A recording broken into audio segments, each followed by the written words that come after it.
Muy buenos días, mi nombre es Ailín Vargas, soy estudiante de la UNED en la sede de San Isidro de Pérez Celedón. Vamos a hablar un poco de lo que son los métodos y principios de la lectoescritura.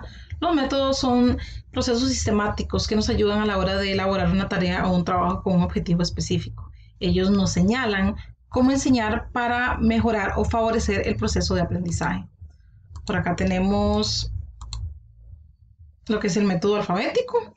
Este consiste básicamente en ir conociendo cada letra y luego de una manera muy sistemática, muy mecánica, vamos a ir explorando combinaciones con otras letras o vocales para formar sílabas, luego palabras y luego oraciones. Este método es un poco lento, enseña de una manera muy mecánica, fortalece el deletreo, pero excluye la importancia del significado.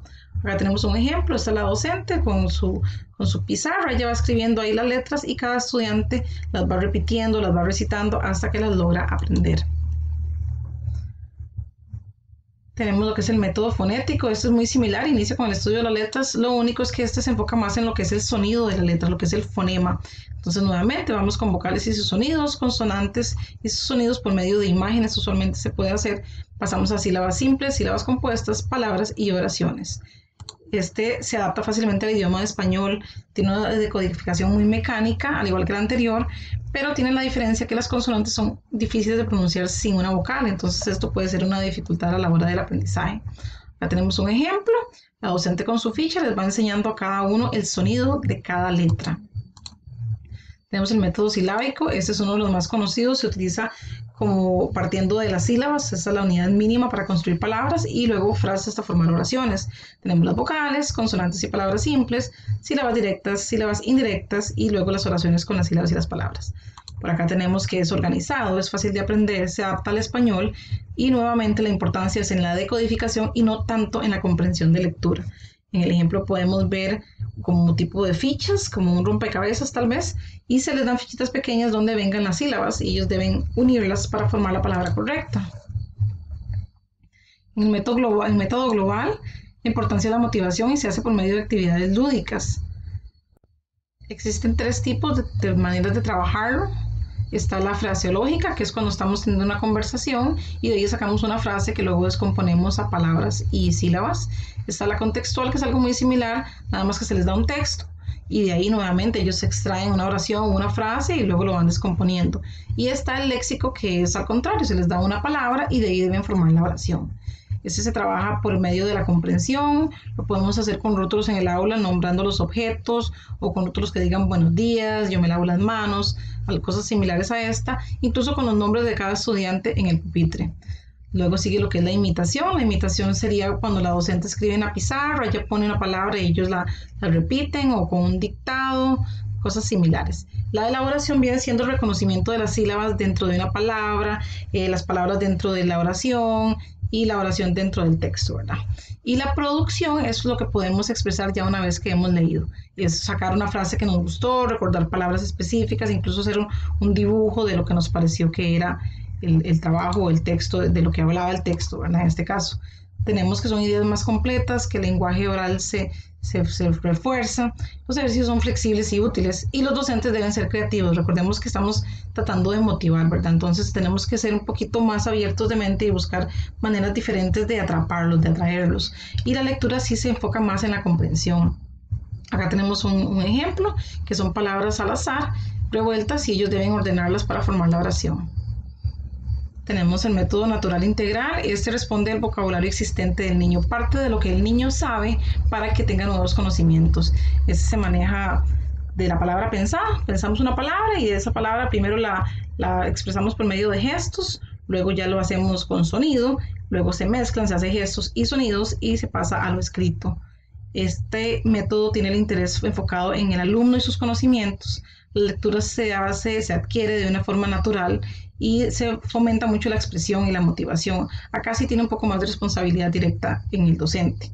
Tenemos esta imagen como ejemplo que se les dan para que ellos vayan formando una historia o una oración partiendo de los dibujos que se les presentan. Tenemos el método de la palabra generadora. En este se elige una palabra que los motive el aprendizaje. y luego se analizan sus partes. Entonces está la palabra generadora, la copian, la ilustran, la leen como gusten, luego viene la síntesis, que es donde la van descomponiendo en sílabas para formar nuevas palabras, luego oraciones y por último se les hace dictados para ver qué tanto se aprendió.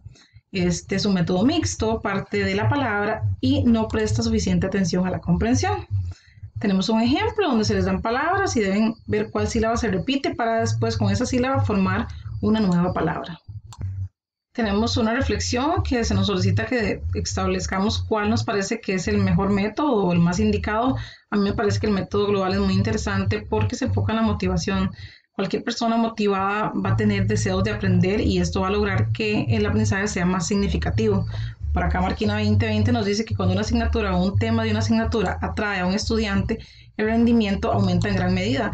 Eso tiene todo el sentido del mundo, ¿verdad? Y no solamente para los estudiantes, para cualquier persona. Una persona motivada desea aprender y siento que adquiere más ese conocimiento. Por otro lado, tenemos la comprensión de lectura, que es parte del método global. Acá nos dice Marquina que la comprensión lectora es la capacidad de entender lo que se lee. Se puede decir que es uno de los pilares básicos de la lectura al ser vital para el aprendizaje individual y el desarrollo intelectual. Por supuesto, tenemos que enfocarnos más en entender lo que estamos leyendo. Se enfocan en las letras y las palabras y no en que se comprenda. Entonces no se fomenta el amor por la lectura. En los principios tenemos el modelaje cognitivo y andamiaje. En este, el docente trabaja de una manera demostrativa, hasta un ejemplo para que ellos se guíen de cómo deben trabajar ellos. Y el andamiaje en sí consiste en ser una guía, ¿verdad? Un apoyo, no en hacerle las cosas, sino que en guiarlos y a cómo ellos van aprendiendo vamos a ir soltando. Está la enseñanza explícita. Esta se enseña mediante descripciones claras, se le dice específicamente qué es lo que se quiere, cuál es el objetivo, lo que se desea lograr mediante la actividad. Nuevamente un modelaje por parte del docente, le damos un ejemplo, trabajamos en equipo, docentes, estudiantes y luego vamos soltando como van aprendiendo para que ellos terminen trabajando de manera independiente. Tenemos el aprendizaje cooperativo, este es usualmente entre compañeros, fomenta el intercambio entre pares, el planeamiento debe ser diverso para no aburrirlos, ¿verdad? Tenemos que ser variados, debemos promover las interacciones cognitivas provechosas, que no se sienten ahí nada más a perder el tiempo, la idea es que ellos estén haciendo una actividad con una meta y con un objetivo. Y las tareas cognitivas explícitas. Vamos a explicar bien qué es lo que se requiere de ellos. Entre los beneficios está la mejora del rendimiento académico, la mejora de la autoestima, comparten opiniones, entonces eso hace que tengan un pensamiento más crítico y canaliza las necesidades innatas de socializar que todos los humanos tenemos desde que nacemos.